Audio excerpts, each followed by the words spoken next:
Beautiful. All right, guys, we're finally back.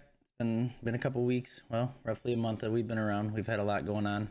This past month is definitely a tough one for a lot of us over here, especially this lovely lady here. August 12th was the 1 year since we had lost Tyler, and sometimes you just need that mental break from yourself to take care of yourself to make sure that you can provide the best advice or friendship or anything that they may need for each other here. But we're back. Just just gathering all of our stuff, making sure that we're the best we can be for you guys. So we're gonna do the topic that we discussed in the Discord. With that, we're gonna open the floor. Alyssa, I don't know. It was actually my wife that came up with this, so I should have talked her into being here with us today. Since she was the one that brought the topic up.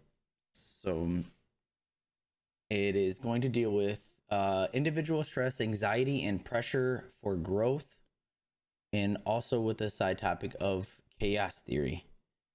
So we all know that individually we are only as strong mentally as what we actually can put out to each other. I know that a lot of us put out a persona that isn't true majority of the time, and sometimes you just gotta cave in and accept that you're not exactly where you're showing everybody else you are. And this month is probably one of the biggest ones for that for a lot of us here, especially you. And we're here. Yeah. It's been, yeah. You're like taking it. Yeah, Like, go for it. Yeah. Yeah, there's a few ways that I wanted to take that topic. I kind of wanted to do that topic second, just kind of throw chaos theory out there first, since it is a deeper discussion topic, and kind of let people jump in and hear it. Okay. There's something that I found that kind of relates to both topics. It's been said that life is what happens to you while you're busy making other plans. And that can relate to both. It's a big topic, or a quote that they use for chaos theory. Okay. So chaos theory is a combination between science and how they use it in counseling. They kind of use the science of the butterfly effect, and they put it into the person's life. So essentially, let me find. Chaos theory provides the following: a framework in which counselors can perceive, organize, and understand their client's life story. A model clients can learn to use to make sense of their experiences and to reconstruct their own narratives during a life transition, and a means to facilitate in the co-creation of interventions that lead toward adapting a new lifestyle. Okay. So the biggest thing with chaos theory is, do you ever see somebody that's always, or even in a relationship, if you don't react in a chaotic way, they react a chaotic way towards you because that's what they've always seen. They grew up in a household that always fights. Oh, so absolutely. They expect you to fight. They expect you to fight with them, and when you don't, they get confused. Chaos theory is they always expect a chaotic response. Okay. Or if life isn't going normal, they cause a chaotic event because they don't know what life is without that chaotic experience. And it's not so wild. Yeah, it's not that they want chaos, they just don't know anything but chaos. So the chaos theory is to recreate what they've been through, and that normalcy to them, chaos is normal to them. So they don't know what normal is. So they always feel like they have to have something chaotic going on. Chaos theory is to recreate that normalcy to them to be normal and calm. Makes sense. And you see it in everyday life with some. that they pointed out, and I'm sure we can all relate to ourselves or somebody that we know that puts themselves in that same situation because of it's called chaos theory. Um, and like I said, they related a lot to the butterfly effect, which we can talk about later. But the butterfly effect is, come on, switch. The biggest thing is, like they say, that in life you have to be flexible to understand that the butterfly effect, the flap of a butterfly's wing, can cause a tsunami and an island across the world. Okay. So they take that from science, and that's if you believe in the butterfly effect. This is all, again, what your beliefs are. Right. If you take that this kid grew up in a chaotic household, always having chaos around them, they expect that when they grow up, they always have to have chaos around them because that was their environment. So the butterfly effect of them being around that when they were a child is the reason why they have to have this when they're older. So you have to recreate that thought process, recreate chaos into being something calm. Okay. It's kind of one of those things that I always grew up saying, like hope for the best, expect the worst kind of things, right? Because when things are going too good, you expect that negativity to come along with it because you're so used to things not going the way you would hope or that you expect them to. And it falls in line in my mental thought of the chaos theory.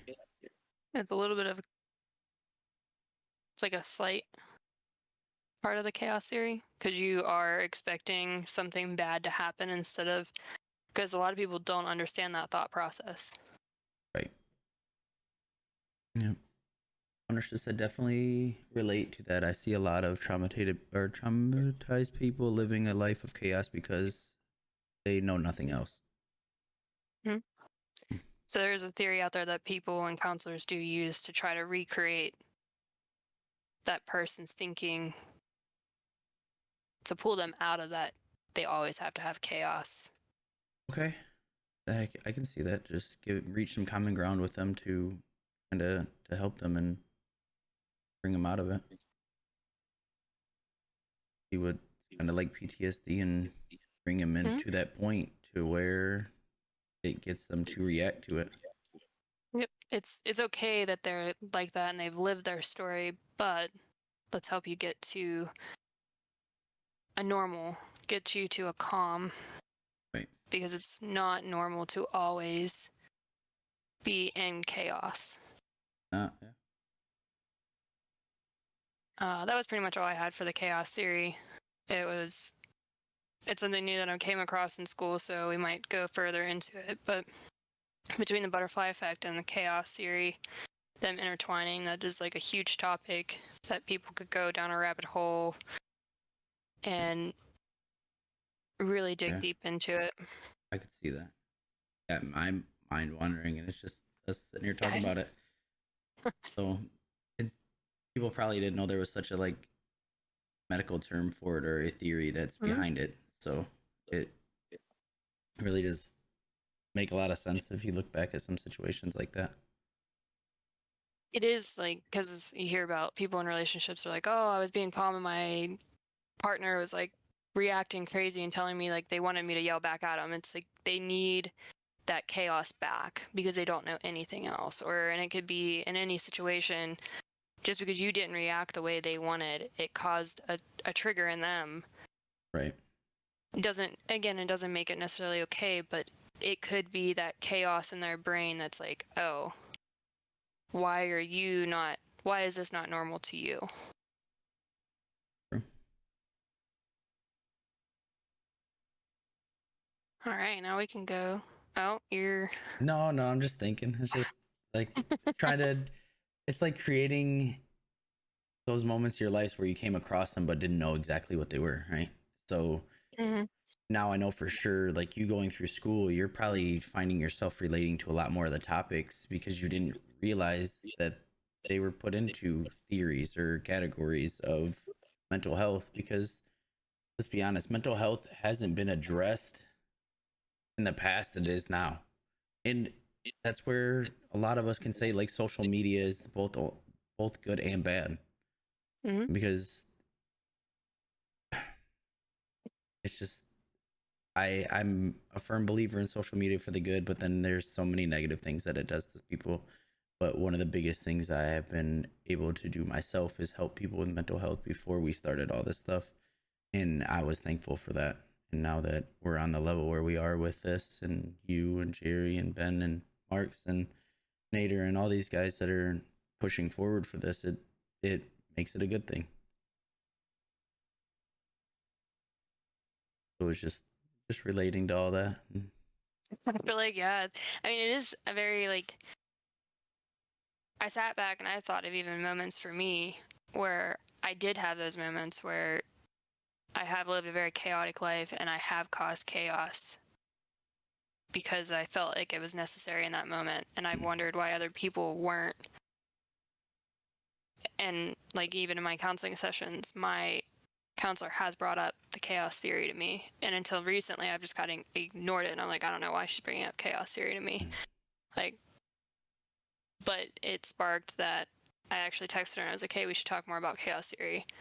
It was brought up in one of my classes and I want to learn more on like a personal level because I do live life in a chaotic manner. Mm-hmm. I'm like a calm person, but I do have like chaotic tendencies. Like I do wait for the ball to drop. I do expect the worst in some situations. And I am like a very happy, bubbly person, but I also have that chaotic side.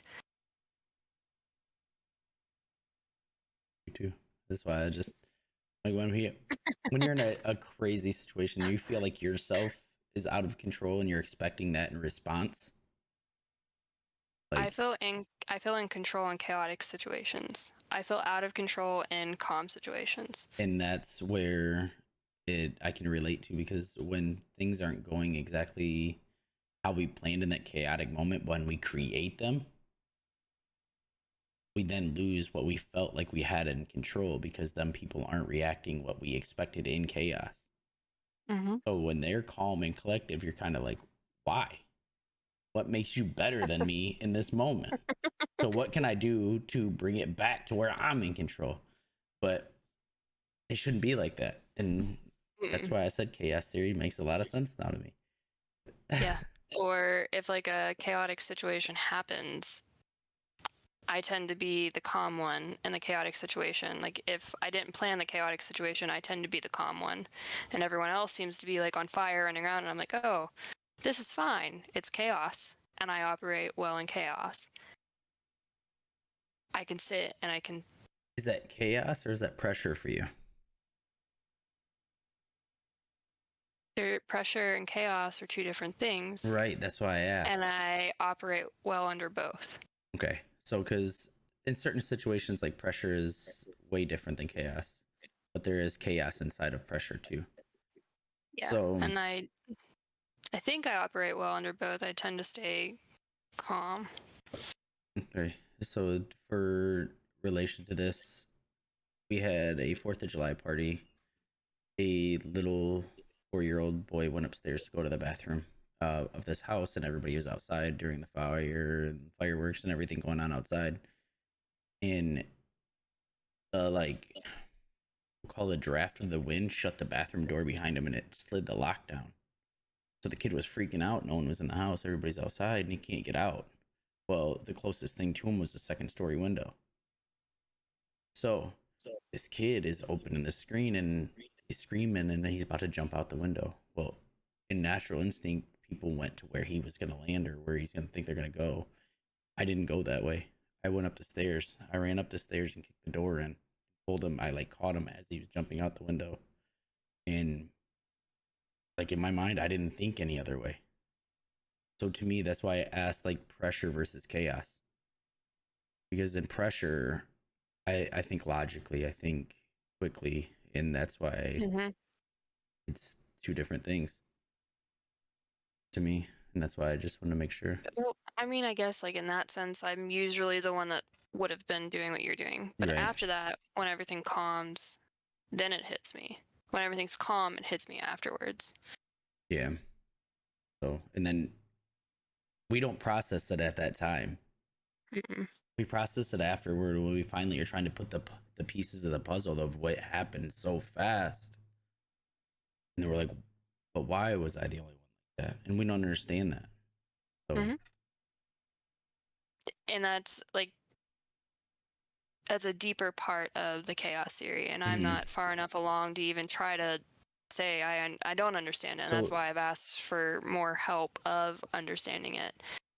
okay. Uh, it's the cause and effect of that butterfly effect, or the deeper thought behind why in that chaos or in that pressure, and they're intertwined in some ways, that because we're saying that we operate well in it and that Right. we relate to the chaos theory. So I'm going to say that that's us. We're in the chaos theory. We see it and that's what we attract to. Other Right. people don't.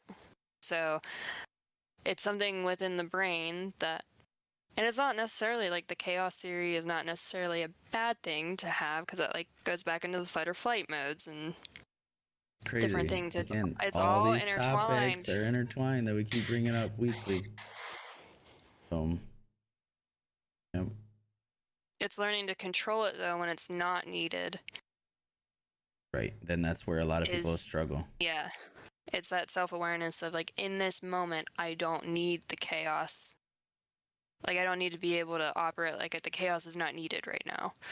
Right.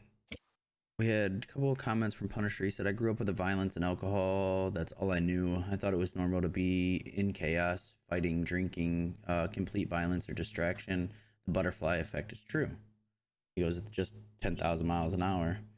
He goes, his therapist taught me to be calm, taught me to be calm in chaos situations to these victims and vulnerability. And then it said no reaction claims a situation or calms a situation down, which is true. But we could send those in the chaotic state, even do an even faster chaotic moment for them because they're not getting the reaction that they expected. Mm-hmm. So that's that. A good topic. That's one that I would love to come back to later on after you do some more in school and see how deep that chapter actually goes for school, because I'm sure it's going to be a big one. Yeah, I just started this class, but it like really piqued, well, like I said, it piqued my interest, and I was like, this is something I want to. We've had topics where we've jumped back to and we've like reconnected, so like definitely wanted to drop it. And it's huge. I like it. That was a big one. So there was two things so I kind of built off of the topic your wife said, so I took a screenshot of what you sent so that I could just read. I don't So even. the individual Yeah, I don't even remember what individual we were doing that day. yeah. So individual stress, anxiety and pressure for growth. Everyone comes to a point in their life where they think to themselves, and it's like a list of questions. What have I done with my life? What do I have to offer? Where am I versus where I thought I would be? Am I proud of who I am and what I've become? None of these are simple questions, and it can bring up a million thoughts. So let's talk about it. Right. And then I found some research on building off of that. With all of those, sometimes there comes fear of success, and why sometimes being afraid of being our best selves kind of holds us back sometimes too. I don't know if I've ever thought of like a fear of success, because I've never expected myself to be that successful. Like, we dream of things that we want to become as a kid, and we do things like that. Like, I want to be a pro athlete. Of course, like every kid's big dream as a boy is to be a pro athlete or do things like that. For, I can't say every kid, but majority of those who play sports and stuff growing up. but I've never actually, as I got older, thought of myself in a more successful atmosphere than thought it would be that way. That's crazy. You ever thought about it?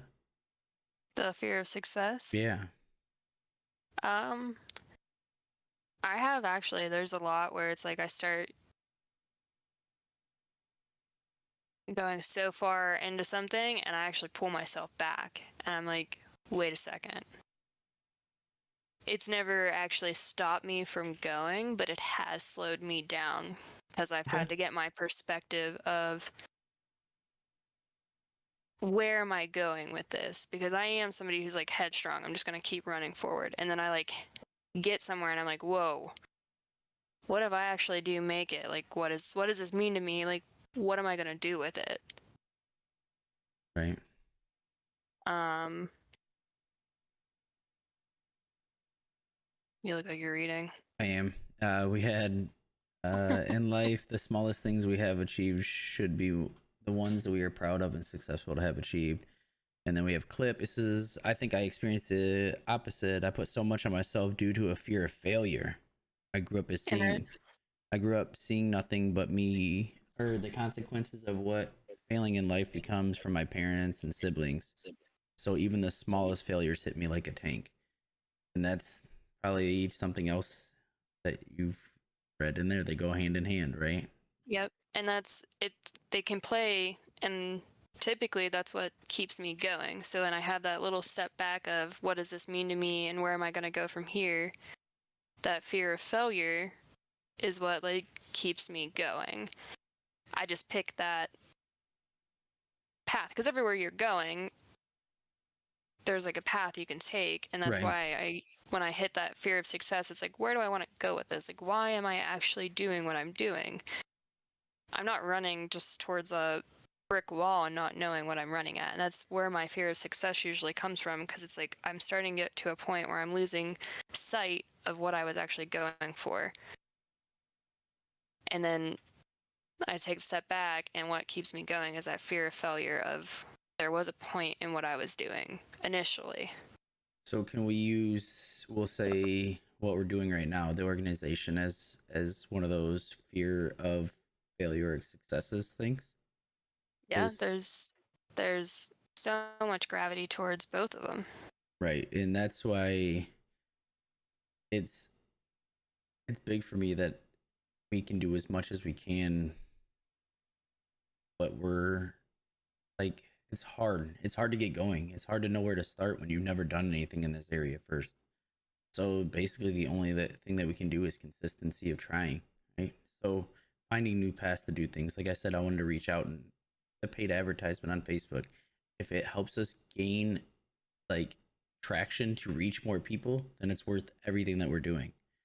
But if it's just failing in the forefront because we thought it would help because it was paid for, it's not that. But sharing, liking, commenting, trying to put positivity out there in every post that we can, like daily on social media, or like just random conversations that you have somebody tell them I hope they have a great day or something. Mm-hmm. It's and some people will stop you and be like, we always see you saying have a great day to certain people. Why do you do that? And you can explain your time. Like, hey, this is what we do. This is why I do it. And that opens the door. And then that person might tell 10 to 15 other people about it. So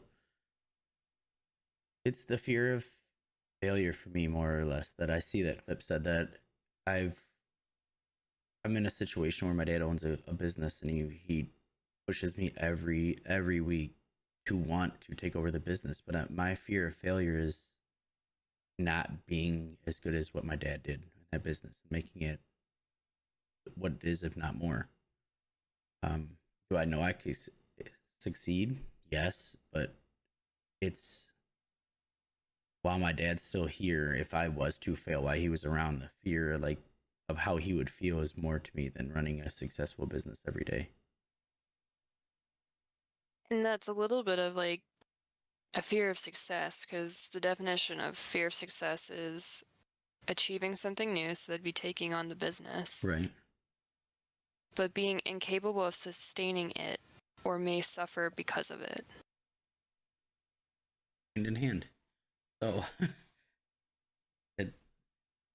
Um, and then it says most of the time we're not consciously aware of this fear. That's because when we're focused on a goal, we talk up the positive outcomes of achieving this goal. Rarely do we share with others that what might happen when we get to that next level. It's always that next step that we're shooting for, but it's never like, well, what happens when we do hit that Right. next level? So it's always that hand in hand. Yeah. The body is always fighting to stay in a balance. Okay. When you're feeling, it's a nervous system. So when you're feeling an extreme of one, the body's fighting to feel the other, to balance yourself out. Yeah, that makes sense. It really does make sense.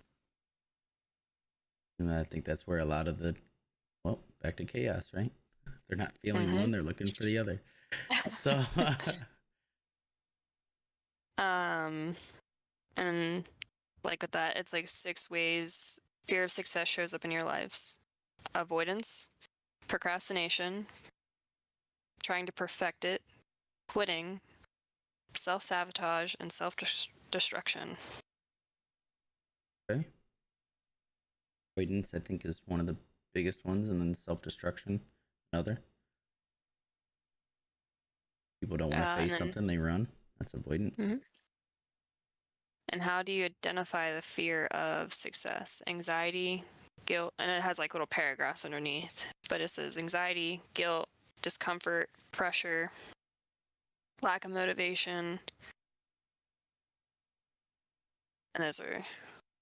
Hey, lack of motivation is a big one, because and then we had Pew Pew says a lot of people talk themselves out of trying. It's making that first initial effort, honest to God. It really is. If you really don't know what you're capable of until you try, or what you're not capable of, and you learn by failing. It's one of the biggest things that you learn from mistakes. They say that's one of the things, and that a mistake isn't always necessarily what we're talking about here, but you learn from the things that you fail at. And when you fail at something, you kind of want to figure out why you failed and how you can do it to not fail again. So running from it or not trying is one of the biggest things. It's outside of your comfort zone because it's new. Absolutely. Mm-hmm. Like just you said, like those lessons learned are what you're gonna actually learn from. It's my new hire right now keeps asking, like, how'd you get where you're going? I was like, I've made a lot of mistakes. Like, there's no other ways to really say it. Yeah. And he's like, well, how do I like bypass that and get where you're going? I was like, nope, you're gonna make the mistakes. You have to make the mistakes. And right.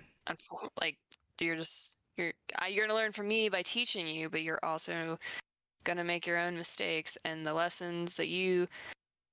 mistakes you made are gonna be the lessons you learn more than what I'm actually teaching you.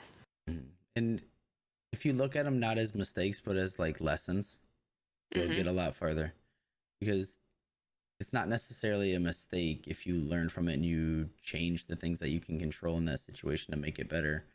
It's a mistake if you do it again. Yeah. And like, just to build off that, there was a steel elevation that was messed up. He was running it, and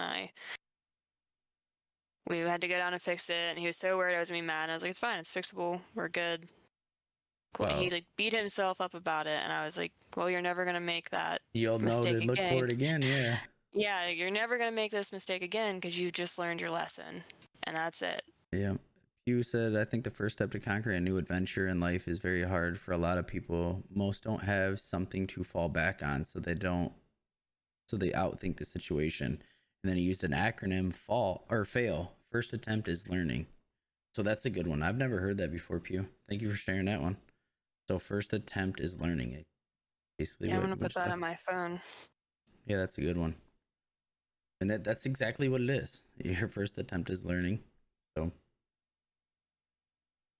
we got a lot of new apprentices at work right now, and they call them pre-apprentices, to where they're not technically in school yet, so they're learning, but they're just watching lifts and doing fire watch and stuff for us. And we have some of them that just sit there, and then we have some of them that are like very ambitious and question oriented and watching and learning things, and they start handing tools where they know we're gonna need it. Or, but it's those ones that we try to keep pushing forward to want to do it, and then sometimes we ask the others why they're not taking initiative. Well, it's not my job. Well, do you want it to be your job? Because if you don't push yourself, you're not going to have that job. We're going to weed you out, the ones that actually care to do their job here. And sure, a lot of them are just scared to try. It's the people that are willing to fail over and over, become successful and proficient in a craft. Very true. Takes a lot of falling down and a lot of getting back up, that's for sure. Call it the Nate Diaz. Nate Diaz always gets battered in the ring, but he doesn't stop till the bell. He sometimes wins a lot of those fights because he just out endures everybody. I don't know if you want to answer any of those other questions that your wife was saying. Let me go back and pull it back up. I have it. So Or whatever. everyone comes. Oh, go ahead. Yep. Everyone comes to a point in their life where they think to themselves, "What have I done in my life?" Okay. What do I have to offer? Yeah. It's like there's been multiple times in my life, and I know hell my wife's life since we've been together, friends' lives, that they have changed their direction because they either weren't happy or they weren't succeeding in that area. So it's crazy to think about what have I done with my life is really a hard one, because if you sit back and think about like it negatively, it's gonna come out with negative results, right? Mm-hmm. If you look back at it as what have I tried in my life, like you can look at many different things. I've done many different jobs since I was 16 years old, and I come back to the one that I was raised on in construction, military for 13 years, and now I've been construction my whole life basically. And it's a comfort zone for me, but I'm also very good at it. So that's easy for me. What we're doing here is harder for me because I don't know. I didn't know which way to go to help you get this thing off the ground or what questions to ask to. So I reached out to those that I know that have been through it for a like peace of mind and some advice. Pew Pew is one of them. And here he is today with us because he has been one of the main people with the questions that I've went to, because Mm-hmm. he's went through it and he runs a very successful nonprofit organization, and he's just miles up the road from me. So it's awesome. And yeah, so I came here. I seen your tweet, so I came here. um he's just an overall great person, and without trying to do this I would have never known what's involved in this, and it's a lot. And it's hard for me because I still don't have all the answers or still know what to do. I think we're So just winging it. literally taking the first step is hard, but it gets easier. Yes. Uh, what else was there? He said, oh, I scrolled all the way back up. What have I done with my life? What do I have to offer? Feeling like you don't have anything to offer comes like easy. If you feel like you're failing, you will probably think that, what do I have to offer people? Why would I try that when I don't have anything to offer? You always have something to offer. Always. You just have to find out what you're comfortable and how you can show everybody what you have to offer. But if you don't push yourself to find it or show it or express it, then you'll fall back into that what do I have to offer and feel negative if you don't like talk yourself up. Be your biggest fan. Yeah, I would say even if it's just a smile, Right. I think, like, even with me, even on my hard days, everyone always says I still show up with a smile. Even on the hard And days. people have mentioned that, they've brought it up, that I'm still smiling. I'm still trying to like put my best foot forward. And I'm like, I don't realize how much that does affect people until they're like, hey, she can do it, I can do it. I'm like, well, I'm just here smiling away. I'm just Yeah. chugging through life. But I've had people bring that up, especially in the last year. I've had grown men that on the job site that are considered the roughest, toughest. They've like pulled me aside and they're like, hey, like, you've changed my outlook on a lot of things just because you show up smiling. I'm like, cool. Like, glad I could do that. um, so even if it's just a smile, just Sometimes it's just that simple, right? When we're overthinking a lot of it, majority of the time, and asking for help, that's what 80% of people are afraid of, and that's mm-hmm. feeling like a burden, feeling like you're bothering other people because you're asking for help is not good. Don't ever be in that mindset of where I'm a burden because or I'm bothering them because I'm asking for help. If you don't ask for help, then you're never gonna get it. You're not gonna And get the I help that think, you can ask for. yeah, I think honestly, you'd be surprised at how many people are willing to help. I I can speak to you about my experience in the last year. When I went back to work after losing Tyler, I like straight up was like, listen, I'm not actually ready to come back yet, but I'm coming back because I need to come back now. Like, I knew it was my time to come back and try to start Right. figuring things out, but I wasn't ready to take on full responsibility yet. I was just there to like Get fill back the in. water out. Like, yeah, I was just there to like walk around. And so many people like jumped to be somebody I can lean on. And it Right. wasn't like too much. Like, they knew it was like the right amount of help. And everyone knows I work in construction, so you'd think that that would not be, but it was hard. And I will say, like you're saying, it was so hard to walk in and be like, yep, I'm going to be a big ball of emotion on this construction job Right. site, and have everyone welcome me back with like big arms.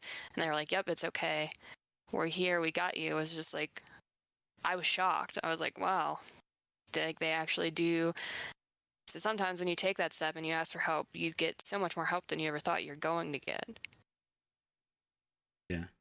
And Pew Pew wrote, "There's something positive in failure. This is where perspective is important. Don't see failure as training. See it as a lesson learned and what not to do. Positive mindset is huge when you're Mm-hmm. exploring new things.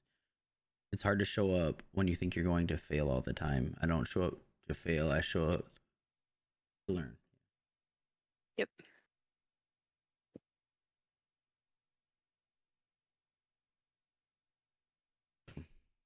And this is Pew Pew's, I think, first time, and he now knows who you are because he was pretty close with Tyler as well. Oh, Because I know he was also one of the people that Tyler was reaching out to for information on the nonprofit, right? Because he also knew that Pew Pew had a successful ran everything. He was awesome. I miss Tyler, and he was amazing. Absolutely. Um, it's crazy that the connections that Tyler still brings together today, even though he's no longer with us. He says I had a lot of conversation with him about this, and here we are today. This and Alyssa wanted to make sure that we kept getting it off the ground, and she was the lead foot, making sure that it happened. oh, you're gonna make me cry. No way, I don't need making to it cry happen. today.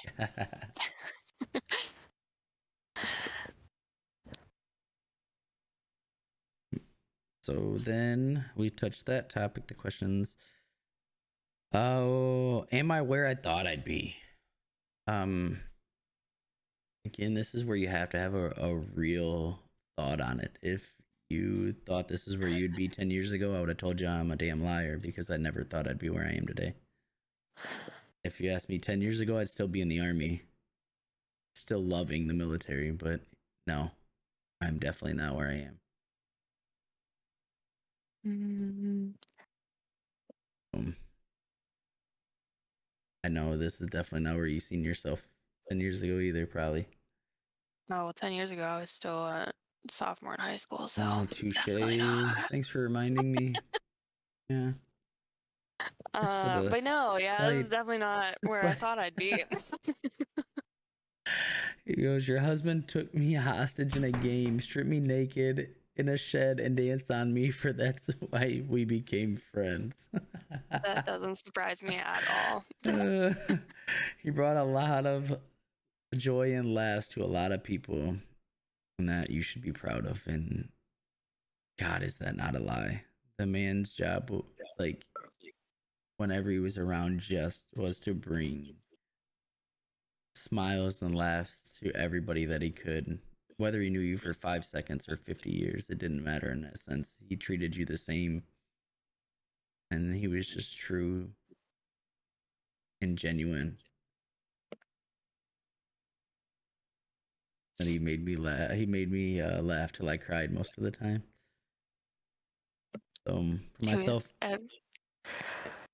snake pit. For myself, I don't care if I fail. I can tell myself all the time, and it not bother me. I can learn from it. I cannot stand failing other. So you got to keep trying, right? You got to learn from it. That makes sense. Alyssa said she wasn't gonna cry, and here Pew is pushing her to the tears. You know, no, those are good tears. Thinking about an amazing man, and we all know that. Yeah, sometimes you need the good ones. Sometimes you do need the good ones. I feel like I've cried so many times on this podcast or in this Discord. Right? And then it says, am I proud of who I am and what I've become? I think you should always be proud of who you are, but you should always be still growing and working. I concur with that.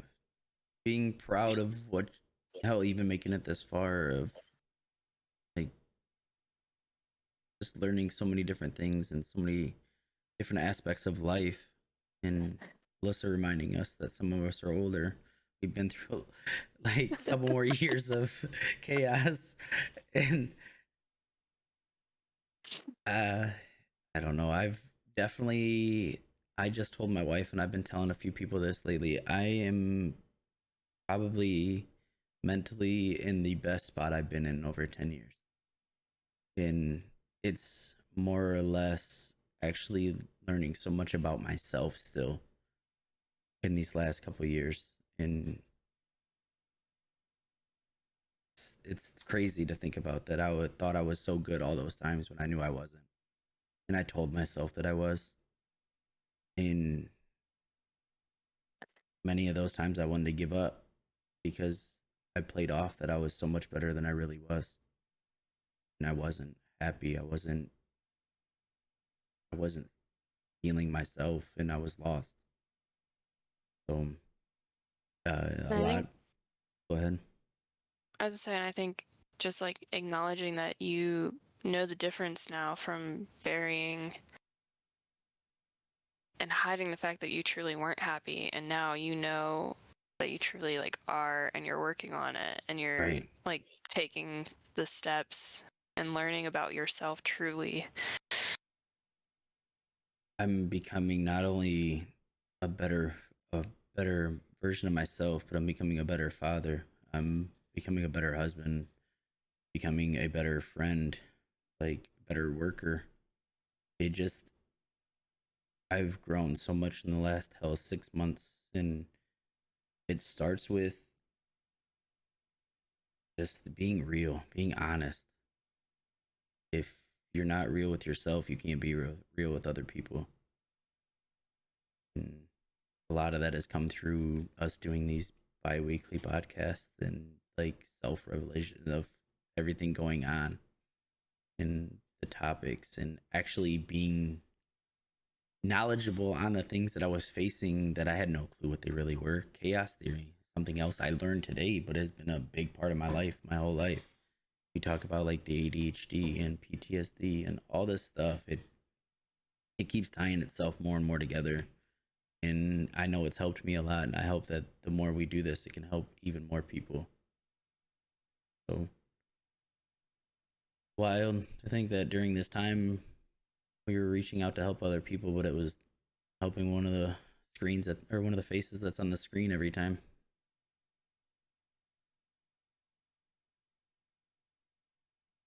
People are going to fail. What you do and what you learn from it. The failures is what makes you who you are. You can quit or you can carry. A lot of people don't want to support people through failure, but they sure do show up when things are successful. I think that is one of the biggest problems is a lot of support systems keep your surroundings positive, and if it will propel you to succeed or success, he said. You can't forget all the time or all the things you've been through in life, good or bad. They are learning experiences of what makes you who you are. No one in life can avoid pain, mental, physical, monetary. There's a lot of pain in life, and no one forgets it. No one forgets learning something either. Very true. We might channel it, we might bury it, but it doesn't disappear.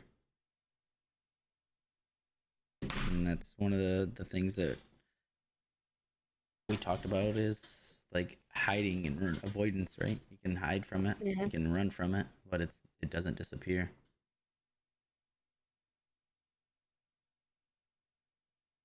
Exactly. You can express, or you can suppress yourself, but it's still there. Yes.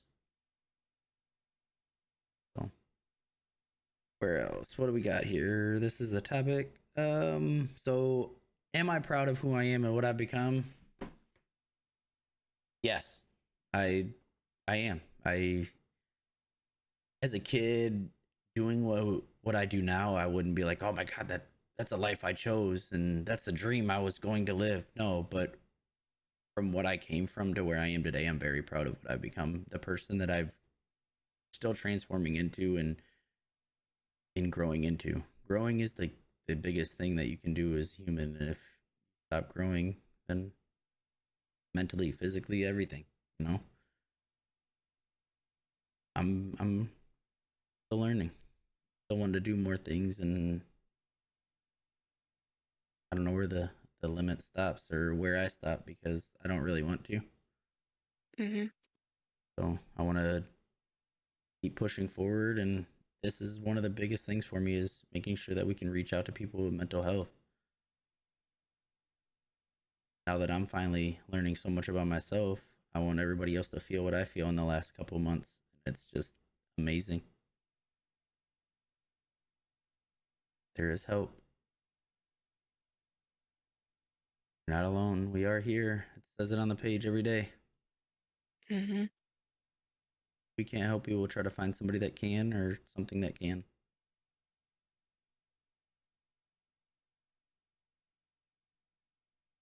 So what else did she say? So that was more of the questions that we asked, but what about individual stress, anxiety, and pressure for growth? So individual stress, was there a whole lot of like scientific data to go with that one, the things that we put on ourselves for individual stress? Let me open this back up. I found an article of, I didn't highlight this one. I think it died actually. Hold on. No, it's here.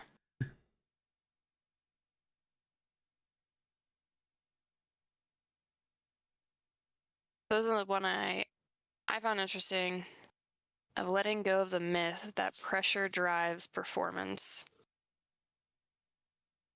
So a lot of us say we operate well under pressure, or we like procrastinating because we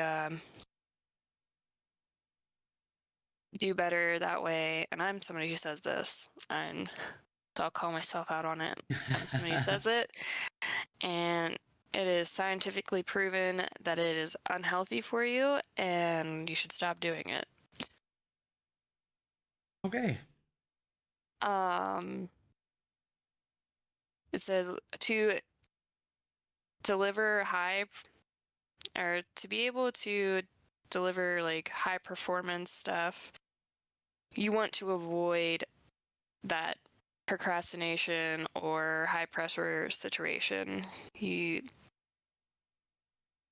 to prioritize our mental health, you want to take time to do everything slowly, you want to spread it out, and it goes into making sure you're sleeping right, eating the right nutrition, exercising, and even having the right water intake.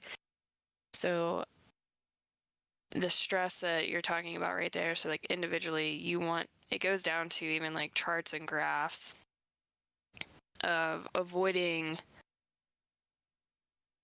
that individual stress or that anxiety. Okay. No, because Oh, I don't know how to turn that off. click the little camera and the arrow, and it says change background. You said while you're working on that, I stopped worrying about the things that I could not control, and my stress levels went way down. And focusing on the things that I could control gave me a drive to keep moving forward. Being in control of you and your goals is huge. A lot of Yeah, people set goals that required other people to do the exact same thing. And if they don't follow your plan, or if they don't, your plan fails, and that's a bad plan for success. So, yeah. So these charts right here are like okay. showing the effects it has on you as a person. And it says 1 in 4 report struggling with performance due to stress, anxiety, at just on like the personal level. So essentially, this article is saying that you should avoid it. Okay, yeah. Putting that much pressure on yourself. Yeah. Alyssa. What? What? Not putting so much, you said call yourself out at the beginning. Oh yeah, because I like to procrastinate stuff, so the whole literally the article says it's time to let go of the myth that pressure drives performance, and I'm like, I literally say I operate well under pressure, and the article called me out and was like, "No, you gotta let that go." Yeah, so I'm a very big procrastinator. Like I always, we're going on vacation that we knew about for 4 months. I'm packing the night before. So And it says in this article, you gotta stop doing that. yeah, I'll call Will myself out I? then. Yeah, no, Yeah. probably not. I'll work on everything else. I still Yeah, procrastinate probably. there's a lot of things. Yeah. Um, I think I got distracted, honestly. I'm not gonna lie. I didn't do the research on those first 3 because I got distracted by the other Chaos articles that I read theory. you. Oh, okay. Yeah, I can do it tomorrow. Pew Pew says, yeah, that's me. Well, Punisher said, I once told you can only control the controllables. And that's something that I've been telling myself for the last couple months is only control the things that I can control. Like, don't stress over the things that are out of my hands. Yeah, and we've talked about that a few times. It's so big if you start to put that in your head that it's not something that I can control. Right. It's hard to transition into that when you're somebody who wants to control everything, but it's a big game changer when you do finally start to understand that and comprehend it, that you can't control everything in life. Absolutely. And crazy. All these things go hand in hand, guys. We talk about this every time we talk, that mental health, the topics all just they intertwine somewhere down the road, and how we can better ourselves by just being honest and being real and controlling the things that we can control. It's pretty easy said over being done, but if you don't start and you procrastinate and you don't try, you'll never know. And focus on, there's not enough time in the day to control everything. Focus on one or two and complete them one step, one day at a time. So true. Mm-hmm. Very true. Very, very true. My mind is now at peace 40 years later. That's, I just told you, the best I've been in probably 10 years. And before that, I probably didn't even know what mental health was because I was still a kid. Mm-hmm. Yeah. So, guys, what I'm going to do is, as we're getting towards the end of this segment, I'm gonna take these and the questions and everything, and I'm gonna post them in the Discord. I'll post them on Twitter. And if you guys would like to come back to us with your answers and everything like that, we'd love to see what you guys have to say. And what we can do is I can individually like address them off to the side, or if you'd like us to do it within the comments or whatever, then we can do that. If not, the Facebook, the messages are wide open to everybody. DMs are always open. You guys need myself, Alyssa, Jerry, anybody that's involved in the organization, you can reach out and one of us will get back to you. If you would like to talk to one of us individually, you can request that person and we can go from there. And like I said, if we can't get you the help or the answers to the questions that you do have, we will try to find them for you or somebody that can. As we continue to learn and grow here, Alyssa with another week of doing the research around here. I lack in that department, so thank God she picks it up. You're sitting there looking pretty every week. Yeah. So if you guys have anything for future topics that you guys would like to hear about or us to go over, or something that you feel would help other people and for us to bring it to light, please reach out. Even type it in chat when we're here. We'd love to interact with you guys and answer your questions or read your comments and concerns. So if you don't have anything else, Alyssa, for this week, okay, we're gonna try same time 2 weeks from now. Okay, guys. I think that's Labor Day weekend, but Okay. I'm good. I'm not sure if we will be down. Yeah, it is Labor Day weekend. We'll discuss that and let you guys know. Because I don't have an answer for you right now. So on behalf of Fly High Wi-Fi, myself, this was a tough month. Sorry that we haven't been here a couple of weeks. But be ready to see us more and more as we continue going on with these, and hopefully with topics that keep sparking your guys' interest in moving forward with mental health, which is so very, very, very important that we can't stress it enough. So we'll be here. All right, guys, make sure you reach out to us if you need anything. Alyssa, have anything else?